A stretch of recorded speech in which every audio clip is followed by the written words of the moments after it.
Hi, Spring Hills Church. My name's Dan Pound. I've got some announcements I want to make. Just tell you a little bit about a couple opportunities coming up really quickly in February. Number one, Grief Share. It's going to launch on February 16th.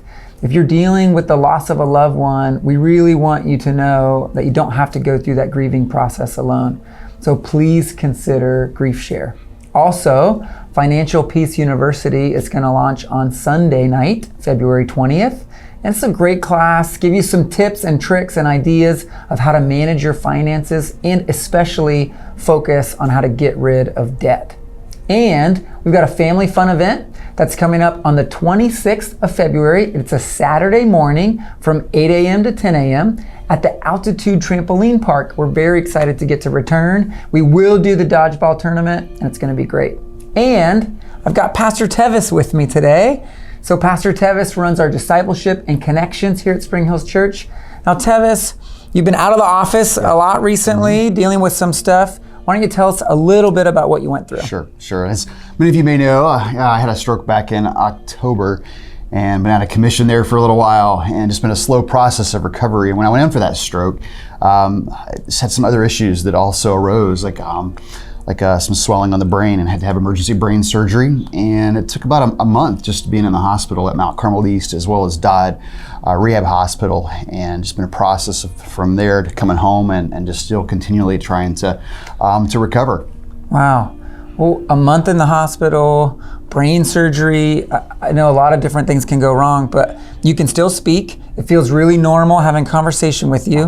What kind of challenges are you facing? Yeah, I'm really thankful that I can speak, and what we understand is a lot of times this kind of stroke can affect speech. It can affect swallowing, breathing, and thankfully we haven't noticed any of those kinds of issues. I have had some challenges though.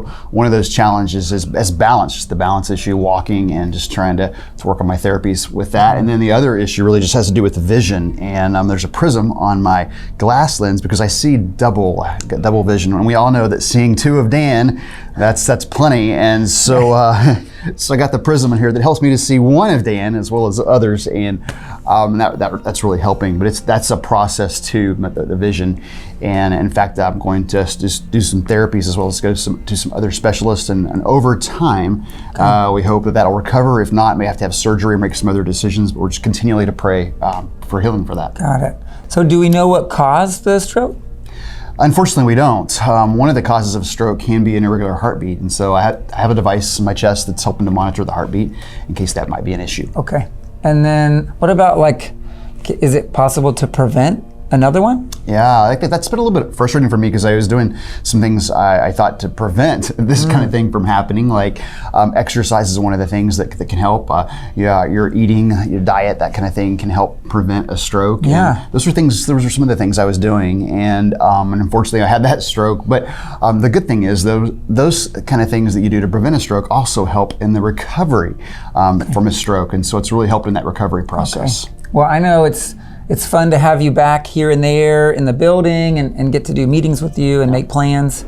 What does work look like for you right now? Yeah, that's a very slow process, a few hours a week right now, just trying to increase my endurance. I have been cleared to work, and so that's a good thing, but sometimes I like to call it sensory overload, like it's in settings where there's lots of things going on. I can have some challenges, and I just get fatigued real easy, and so, but that just takes time, and but I have been cleared for work, and just starting back slowly. I still got driving. I haven't been cleared for driving yet, but eventually we're going to pray that happens too, right? No doubt.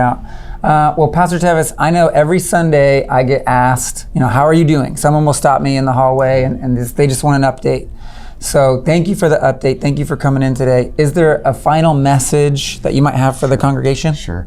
I know I've told you this, Dan. I wanted to say thanks to everyone just for prayers, for cards, for notes, for gifts. All those things have just really helped to encourage me. And that when I was in the hospital as well as when I got home, so many times my wife has opened up a card or opened up a note and she's read these things to me and she's documented kind of all these kinds of things to look back on. But it's helped us just to encourage us, but it's helped us to remember that God is faithful even through challenging times, and it's really made a difference. So many doctors and nurses have talked about how a lot of people don't have that kind of support. So I just want to say thank you so much and just keep up those prayers. Yeah, if you want to continue to encourage Tevis and his family, with a note or a card, you can drop it by the church office. Also, if the office is closed, we have a drop box right out front, and you can stick it right in there. Now, to finish us off, we've got Pastor Gary, our local missions pastor, with a couple of opportunities for you. Hello, I am Pastor Gary, as Dan has said, here with 2 local ministry opportunities for you, our congregation at Spring Hills. The first is in cooperation with the Look Up Community Center. Their STEP program class would love to have people like Spring Hills community groups or individual families coming in and offer meals for those students during their class time.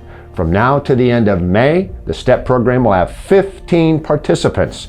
The STEP program, by the way, is taking individuals coming from a difficult background, putting them in job skills training to be apprentices with electrical, plumbing, or even carpentry. And after they graduate in May, they can go right into the workforce. It's a tremendous program now in its 3rd year.